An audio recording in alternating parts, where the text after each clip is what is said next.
আসসালামু আলাইকুম ওয়া রাহমাতুল্লাহি ওয়া বারাকাতুহু। নাহমাদুহু ওয়া নুসাল্লি আলা রাসূলিহিল কারীম। আম্মা বা'দ। সুপ্রিয় শিক্ষার্থী বন্ধুরা, সম্মানিত অভিভাবক ও শ্রদ্ধেয় শিক্ষক মণ্ডলী এবং যারা আমাদের সাথে অনলাইন ক্লাসে যুক্ত হয়েছেন তাদের সবাইকে আজকের পাঠে স্বাগত। সুপ্রিয় শিক্ষার্থী বন্ধুরা, তোমরা সবাই কেমন আছো? আশা করি আল্লাহর অশেষ রহমতে ভালো আছো। শিক্ষার্থী বন্ধুরা, গত ক্লাসে আমি তোমাদের পঞ্চম শ্রেণীর শিক্ষার্থী বন্ধুরা, গত ক্লাসে আমি তোমাদের প্রথম সপ্তাহের অ্যাসাইনমেন্ট নিয়ে আলোচনা করেছিলাম। আজ আমি তোমাদের দ্বিতীয় অ্যাসাইনমেন্ট নিয়ে আলোচনা করব। তো শিক্ষার্থী বন্ধুরা, আজ আমি তোমাদের সামনে উপস্থিত হয়েছি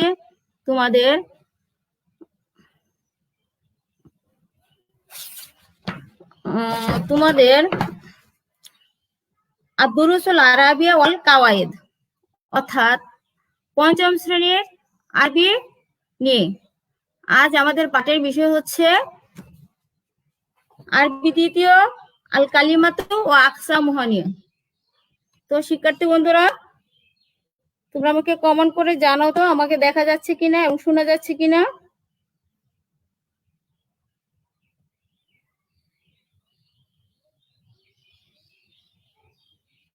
শিক্ষার্থী বন্ধুরা,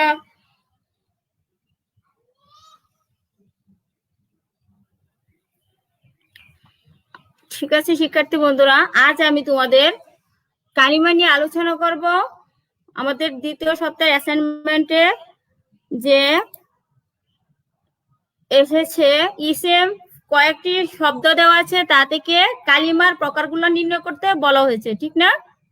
আচ্ছা, আমাদের আজকের ক্লাস লেখার জন্য খুবই উপযোগী হবে। তো আমাদের যদি ইসেম ফেল হরফ বের করতে হয় তাহলে অবশ্যই কালিমা সম্পর্কে জানতে হবে। আমরা কালিমা নিয়ে ইতিপূর্বে আলোচনা করেছি, তারপরেও তোমাদের স্পষ্ট ধারণার জন্য তা তুলে ধরছি তোমাদের সামনে। তো আমরা আকসামুহা অর্থাৎ কালিমা ও উহার প্রকারভেদ নিয়ে আলোচনা করব।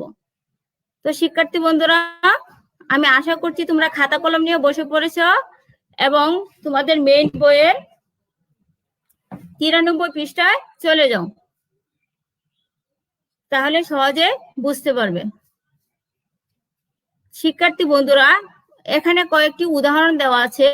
আলিফ, দেখো আলিফের উদাহরণগুলো হচ্ছে রাফিকুন রফিক, হিমারুন গাধা, কিতাবুন বই, সুরিয়া সিরিয়া। দ্বিতীয় বাতে আছে কি যা সে আসলো, এজহাবু সে যাবে, উদখুল তুমি প্রবেশ করো, লা তানাম তুমি ঘুমাবে না।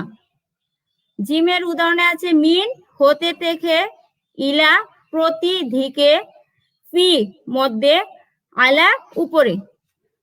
তো শিক্ষার্থী বন্ধুরা, আমরা এখানে কতগুলা উদাহরণ লক্ষ্য করলাম। প্রতিটা উদাহরণে কি কালিমা অর্থাৎ এক একটি শব্দ। তো উপরে উদাহরণগুলো আমরা কি করেছি লক্ষ্য করেছি, প্রত্যেকটি শব্দের এক একটি অর্থ রয়েছে।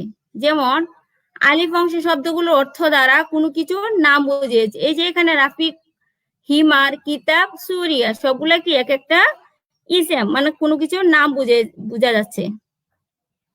আর এতে কোনো কাল পাওয়া যায় না। বা অংশের উদাহরণ যা এজহাবু, উদখুল, লা তানাম। অংশের শব্দসমূহের অর্থে কাল পাওয়া যায়। এখানে কি যা সে আসলো, এটা মাজির সাথে সম্পৃক্ত। এজহাবু সে যাবে, এটা মুজারে। উদখুল তুমি প্রবেশ করো, আদেশ করতে, সুতরাং এটা ফেলে আমল। লা তানাম তুমি ঘুমাবে না, এটা নিষেধ সূচক। এখানে দেখো জিমের উদাহরণগুলো, এগুলা কি শব্দসমূহ অন্য শব্দের সাথে মিলিত না হয়ে নিজের অর্থ নিজে প্রকাশ করতে পারে না। যেমন মিন, মিন হতে থেকে, এটা দ্বারা কি কোনো বাক্য পূর্ণ হয় না, বরং বাক্য সাজাতে এটা কি সাহায্য করে। এই ইলা, ফি, আলা এগুলা কি নিজের অর্থ নিজে প্রকাশ করে না, তবে অন্যকে প্রকাশ করতে কি করে সাহায্য করে, অন্যের দ্বারা তারা প্রকাশিত হয়। তো আমরা এখানে আমরা কি সম্পর্কে জানতে পারছি? কালিমা সম্পর্কে। তো কালিমার পরিচয় কি? কালিমা অর্থ শব্দ, বাংলা ব্যাকরণ এটির নাম পদ, পরিভাষা অর্থবোধক শব্দকে কালিমা বলে। আরবি থেকে লফজ বলা হয়। এর গঠন বিভিন্নভাবে হতে পারে। তো শিক্ষার্থী বন্ধুরা, আমরা কালিমা সম্পর্কে আরেকটু স্পষ্ট হয়ে যায়। কালিমা শব্দের অর্থ শব্দ। তোমরা লিখে নাও, কালিমা অর্থ শব্দ। কালিমা অর্থ শব্দ, বাংলা ব্যাকরণ এটির নাম পদ, পরিভাষা অর্থবোধক শব্দকে কালিমা বলে। অর্থবোধক শব্দকে কালিমা বলে। আরবি থেকে লফজ বলা হয়। তো যেমন রাফিয়াকুন, এজহাবু, এগুলো হচ্ছে কি কালিমার উদাহরণ। তো আমরা এই উদাহরণগুলোর প্রতি বন্ধুরা লক্ষ্য করি। এখানে আমরা কি লক্ষ্য করছি? কালিমা কয় প্রকার? 3 প্রকার। ইসেম, ফেল, হরফ। কালিমা কয় প্রকার? 3 প্রকার। ইসেম, ফেল, হরফ। তো শিক্ষার্থী বন্ধুরা,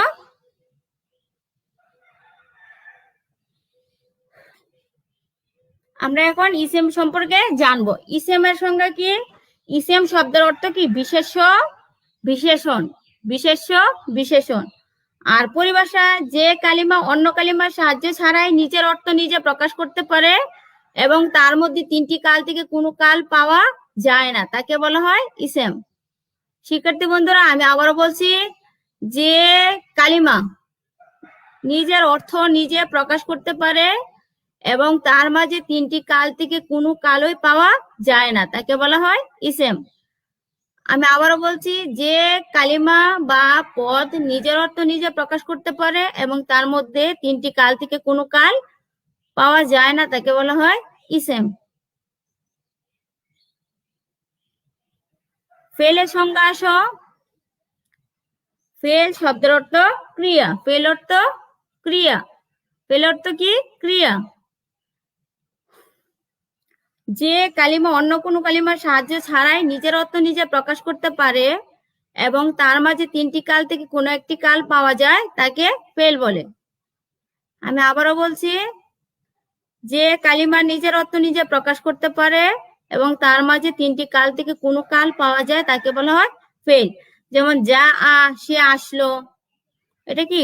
অতীতকালের সাথে সম্পৃক্ত। এজহাবু, সে যাবে, এটা কি? মুজারে, বর্তমান ও ভবিষ্যতের অর্থ দিচ্ছে। মোবাইলটা আচ্ছা। তারপর আমরা হরফের উদাহরণে আসি। হরফের সংজ্ঞা, যে কালিমা ইসিম অথবা ফেলের সাথে মিলিত না হয়ে নিজের অর্থ নিজে প্রকাশ করতে পারে না, তাকে হরফ বলে। অর্থাৎ যে পদ নিজে নিজের অর্থ প্রকাশ করতে পারে না, বরং অর্থ প্রকাশ করতে গেলে ইসিম ও ফেলের সাহায্যের প্রয়োজন, তাকে হরফ বলে। তো শিক্ষার্থী বন্ধুরা,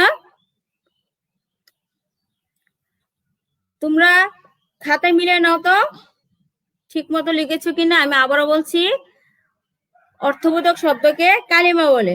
অর্থবোধক শব্দকে কালিমা বলে। কালিমা 3 প্রকার, ইসেম, ফেল, হরফ। কালিমা 3 প্রকার, ইসেম, ফেল, হরফ।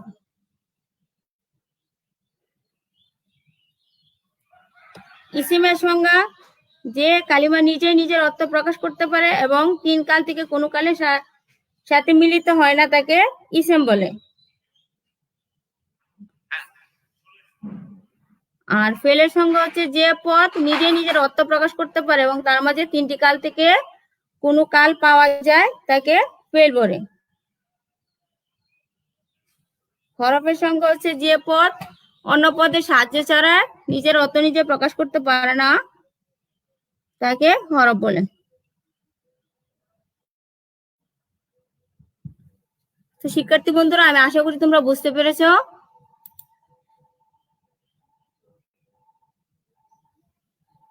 তোমরা ক্লাসটি বারবার দেখবে, তাহলে তোমরা তোমাদের অ্যাসাইনমেন্ট লিখতে পারবে।